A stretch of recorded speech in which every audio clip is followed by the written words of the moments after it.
Uttarakhand BJP में इस बार ticket बांटने का फॉर्मूला क्या होगा, इस पर खासा माथापच्ची चल रही है। 57 विधायकों वाली बीजेपी 2022 चुनाव में टिकट के लिए सिटिंग गेटिंग का फॉर्मूला जो है अपनाएगी, ये भी तय नहीं है। लेकिन इससे पहले ही नैनीताल की लालकुआं विधानसभा से अपने ही विधायक के खिलाफ बीजेपी के कुछ नेता जो है वो चुनाव लड़ने की तैयारी में है।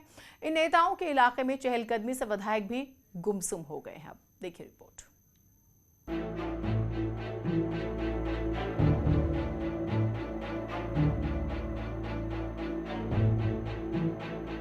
सड़कों पर लगे ये होर्डिंग बता रहे हैं कि मौसम चुनावी है और इससे नैनीताल में तकरीबन 1.25 लाख मतदाताओं वाली लालकुआं विधानसभा भी अछूती नहीं है।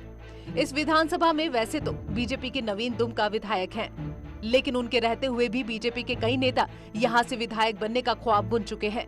दुमका की मौजूदगी में ही बीजेपी के 2 बड़े नेता पूर्व दर्जा प्राप्त राज्य मंत्री हेमंत द्विवेदी और बीजेपी के नैनीताल जिला अध्यक्ष प्रदीप बिष्ट ने अपनी तैयारी शुरू कर दी है। अपनी ही सिटिंग विधायक के खिलाफ ताल ठोकने को आतुर दोनों नेताओं की तैयारियों ने सियासी हलचल को बढ़ा दिया है। और तो और दोनों नेता अपने सार्वजनिक कार्यक्रमों के जरिए खुलकर अपनी हसरत भी जनता के सामने रख रहे हैं। और बहुत लंबे समय से मैं लालकुआं विधानसभा क्षेत्र की जनता से, कार्यकर्ताओं से मेरा जुड़ाव रहा। मैं काम कर रहा हूं वहां पर, लेकिन मैं एक पार्टी का अनुशासित सिपाही हूं।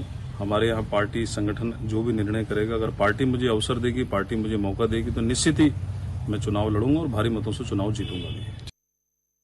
वर्तमान में अध्यक्ष की जिम्मेदारी है, लेकिन सबकी इच्छा होती है कि वो जनता के बीच में जाकर चुनाव जीतकर जनता की सेवा करे। वो इच्छा अपनी भी है, लेकिन निर्णय पार्टी हाईकमान को लेना है, केंद्रीय नेतृत्व को लेना है।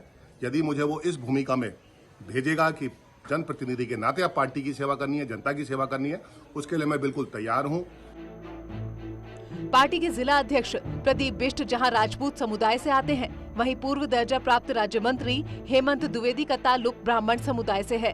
हेमंत द्विवेदी तो साल 2017 में भी लालकुआं से दावेदारी कर चुके हैं, लेकिन पार्टी ने तब नवीन दुमका को टिकट दे दिया। लेकिन इसके बावजूद हेमंत लगातार तैयारियों में लगे रहे, जबकि प्रदीप बिष्ट ने पिछले 5 साल में बीजेपी जिला अध्यक्ष रहते अपने आधे से अधिक समय लालकुआं में ही दिया है। साथ ही अपनी सियासी गोटियां भी इसी के मुताबिक सेट की हैं। जाहिर है दोनों नेताओं के सियासी मंसूबों से बीजेपी विधायक नवीन दुमका भी अच्छी तरह से वाकिफ हैं, इसीलिए वो भी अपनी सियासी चाल चल रहे हैं। बीजेपी के टिकट पर साल 2012 में हार का सामना कर चुके नवीन दुमका साल 2017 में पहली बार लालकुआं से विधायक चुने गए, लेकिन उनके दूसरी बार विधायक बनने के ख्वाब को उन्हीं के पार्टी के नेता तोड़ने पर तुले हुए हैं। लेकिन इन सब के बावजूद विधायक दुमका बिल्कुल भी आत्मसमर्पण के मूड में नहीं है, इसीलिए वो दूसरे दावेदारों को बाहरी बताते हुए लालकुआं क्षेत्र से लड़ने का आधार पूछ रहे हैं। लोकतांत्रिक व्यवस्था है, टिकट कोई भी मांग सकता है, लेकिन जिनका आपने नाम लिया उनके विषय में मेरा एक संदेश है कि इनकी अपनी विधानसभाएं नहीं है, उनका अपनी विधानसभाओं को रुतबा नहीं कि वहाँ से टिकट मांग सकें। बीजेपी विधायक की बातों से साफ है, पार्टी के 2 बड़े स्थानीय नेताओं की लालकुआं से ताल ठोकने की तैयारी नवीन दुमका को रास नहीं आ रही। शायद इसीलिए विधायक दुमका अपने कामों की लंबी फहरिस्त लिए जनता के बीच जाने की तैयारियों में है।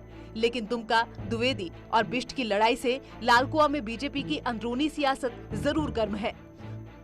हल्द्वानी से न्यूज़ 18 के लिए शैलेंद्र नेगी की रिपोर्ट। एक छोटा सा ब्रेक ले रहे हैं, कहीं मत जाइएगा।